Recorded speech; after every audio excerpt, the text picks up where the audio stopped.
E aí galera, sejam todos bem-vindos, aqui é o Venom e esse é mais um vídeo Diablo 4. E galera, acabou de sair informações fresquinhas da quinta temporada. Para conferir, vamos embora pro vídeo, mas antes aquele like, ativa o sininho, se inscreve no canal e o recado rápido dos nossos patrocinadores para você que quer dar aquela aceleradinha no seu farm. O site MMOEXP realiza todos os tipos de serviço para diversos jogos há mais de 4 anos. E é claro, na sua lista de games está incluso Diablo 4. Após selecionar Diablo 4, você pode escolher o tipo de boost que você quer. Por exemplo, no início da temporada eu quero passar meu personagem direto para o level 100. Eles upam para você. Por exemplo, eu quero uma quantidade imensa de ouro, ou um pacote de Doriel, ou só mesmo botar na dificuldade 3 que o resto eu resolvo. Eles fazem para você. E ao escolher sua forma de pagamento, você coloca o meu código Venom, galera. Assim você garante 5% de desconto. Link do código, link do site na descrição. Vambora, acelera essa gameplay. É com você. Vambora pro vídeo. Vamos dar uma olhadinha, tá? Vamos dar uma olhadinha no vídeo. We've been saying this whole time that hell is coming. Now, hell is here. O inferno está Something aqui. that's always present in a Diablo title, and we wanted to make sure that for Diablo 4, returning to hell was a special moment. We referenced the endgame cinematic with Prava and Inarius taking the fight to hell at the end of the game. We really wanted to capture that experience, that sensation of battling throngs of demons in hell. In the Infernal Hordes, they're going to go into this mode, battle waves of demons, and be able to kind of change the shape of the game experience as you're playing. Those of you who have joined us since base game and throughout the seasons will have noticed that we have this phenomenon in the world that's going on called hell tides. Some of you might have noticed that hell tides have been getting a lot worse lately. And now hell is able to pierce the veil that's holding hell back from fully invading Sanctuary. Ah, legal, ó. É misturado com as marés infernais. A ideia é que os eventos que acontecem da maré infernal agora virou essas hordas infernais. Starting to take root in Sanctuary, and we started Virou, by né? Vai asking ter ourselves também some os infernais. questions. What is the state of Sanctuary right before the Vessel of Hatred happens? How has hell changed now that Mephisto isn't there anymore? What are the demons up to? Where is Mephisto? Does he have anything to do with this? Or is this just hell rising of its own accord as the prophecy proclaimed? And so we thought to ourselves, how can we make things even worse for the people in Sanctuary? In this season, you'll very much get to dive into those mysteries with some unlikely allies and really get to the bottom of what's happening. Maneira a animação, né? So in this season, we play a lot with the notion of the enemy of my enemy is my friend. How far would you go to save Sanctuary, to save your world? What price would you pay? Would you sacrifice your soul for this? You're gonna meet a guy named Lochran, who at first seems sort of usual, but you're gonna quickly realize that something is off, that something is a little strange with this guy. So Lochran and Estelle are your allies, and they're going to help you return to hell. Both of them are experts in demons, and they're going to use that knowledge to help you return to hell and become more powerful to be able to battle the Infernal Hordes. The Infernal Hordes is a new endgame activity in Diablo 4. It's primarily a wave-based activity. You're going to be fighting wave after wave of demon forces in hell. So if any of you have ever played wave-based gameplay before, you'll know that things escalate. We've got meteor strikes and all sorts of things that try to keep you on your toes. One thing the Infernal Horde does differently is the notion of infernal offers. In between each wave, you'll make a choice. You'll be granted an infernal offer, and by choosing one of 3 of these offers, you're going to change the game mode in some way, a positive and a negative. You can imagine, from the depths of hell, these hands rise out and offer you both a boon and a bane, a kiss and a curse.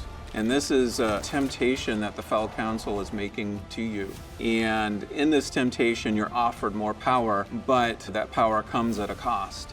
And so you get to choose, which temptations you're going to pursue during your infernal run, and then customize your experience from there. One of the guiding principles of this game mode is replay. It's an in-game mode that we want to make sure you're playing over and over again. So we really wanted to create a broad set of enemies for you to fight during this mode. We've got many demons to choose from in the lexicon of Diablo's monster families, but we're also going to see some other foes you might not expect. There are going to be certain types of enemies like goatmen who have been banished to hell that have now rallied to Mephisto and fight by his side. And even some unlucky souls that marched on hell from the Cathedral of Light have now been revived in hell As and almas da fight Catedral da against Luz, que you maneira. alongside the demons. Basically, everything that hell has to throw at you, we're throwing it at you this season. The Infernal Hordes has been built with multiplayer in mind, but multiplayer is not required. We want to make sure that solo players still have a very fun experience in the Infernal Hordes.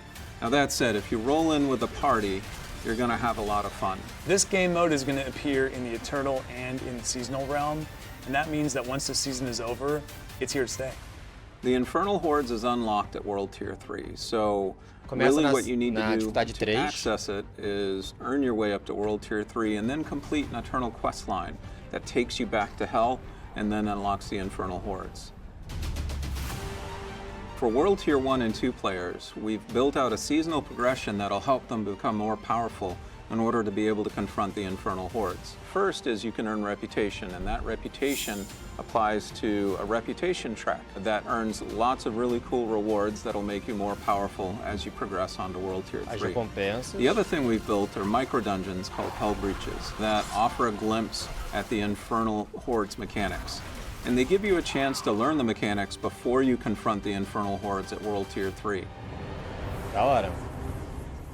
The final boss in this season is the Fel Council. And Conselho the Fel Fel. Council is some familiar faces that you might recognize from Diablo 2. Lá do Diablo These 2. were priests of the Zakarum, holy Sacerdotes de men who Zakar. were corrupted and basically became vessels of hatred in their own right. The council members in Diablo 2 tried to help contain Mephisto in his soul stone. And of course, Mephisto, being Mephisto, slowly but surely corrupted them. And eventually they had Foram soul stones corrompidos. pierced into their hands and became super powerful. But eventually you overcame them and sent them to hell. Through the course of the story, resummoned them. They've been reborn, slightly new powers, but the same animosity toward you. What's interesting about this boss encounter is there are 5 council members, but you're only going to fight 3 of them at once. This allows us to then create many different flavors of the boss fight for the Fel Council. In fact, it's about 10 variations in all. And so every time you go into that council fight, there's a very good chance you're going to have a different fight than the last time you played. We think it's going to offer a lot of replay for players. What we also introduced during these waves are opportunities for you to earn ether. Burning ether is the resource that you gather during the Infernal Hordes that you can then spend at the end of the Zé, activity. que você vai There's trocar going to por be a itens. fixed number of waves that you have to defeat, and once you've completed all those waves, then you'll face the Fel Council, defeat them, and collect your treasure. Recompensas. So upon defeating the Fel Council, the spoils of hell will spawn, and then you consume your burning ether Valorizar. and opening those chests. Now, the trick is, when you are playing through these waves, that's your opportunity to earn as much ether as you can. Different events are going to spawn all throughout the waves, around the periphery of the arena, and it's your job to try and defeat as many of those events as possible to try and gather up all the ether you can. A Really ideia é skilled focar nos players eventos are going durante to as be able hordas. to really maximize that ether so they get the biggest payout possible at the end after defeating the Fel Council. So with this burning ether, you'll be able to get new uniques, you'll be able to get new legendaries, you'll be able to get rare materials, únicos, novos things you lendários, might have materiais scoured the whole raros. sanctuary for in previous seasons or in the base game, but now we offer it to you here, down in the depths of hell. Vai cair A mais lot of these fácil new ali. uniques and legendaries really build on top of this idea that they've been forged in hell. And so they're going to have unique looks that you can then make into cosmetics to apply wherever you like. They can also have unique VFX and sound effects to really create the De sense maneira, that efeito they visual were e sonoro forged in hell. exclusivo. One particular one that I enjoy using a lot are boots. Boots, you say? Well, these boots not only have been forged in hell, whenever you use a power with a cooldown, they shoot out a ring of fire that hits everyone around you. That's just one sample of the types of powers we're exploring. So death in the Infernal Hordes is quite a big deal.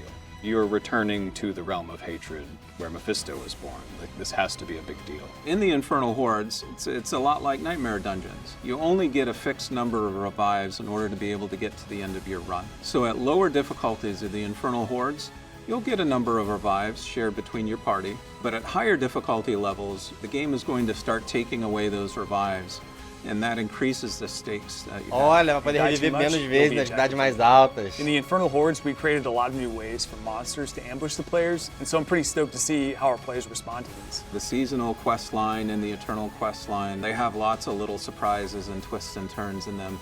And there's even some surprises we've buried deep within the Infernal Hordes that hopefully players will have a great time with. Estão prometendo que terá uma boa dificuldade, galera. Estão prometendo que terá uma boa dificuldade nessas hordas infernais. Que da hora, mano. Que da hora. Fique por dentro das novidades de Diablo 4. Começa agora, dia 1º. Vai ter o Campfire, que a gente vai cobrir aqui no canal. Às 3 horas da tarde começa o evento. Eu vou estar online desde 1 hora da tarde. Muito maneiro, cara. Com certeza essa temporada 5 promete demais. Tô muito animado. Depois eu vou fazer um vídeo aí dizendo o que eu acho da temporada 5, o que eu espero, como eu acho que ela vai ser, se vai ser boa e tudo mais. Se gostaram do vídeo, deixa o like, ativa o sininho, se inscreve no canal. Ajude o canal, galera. Se tornem membros. Sem vocês membros, esse canal não seria possível existir. Eu sou o Venom. Valeu, falou, tamo junto. É nóis.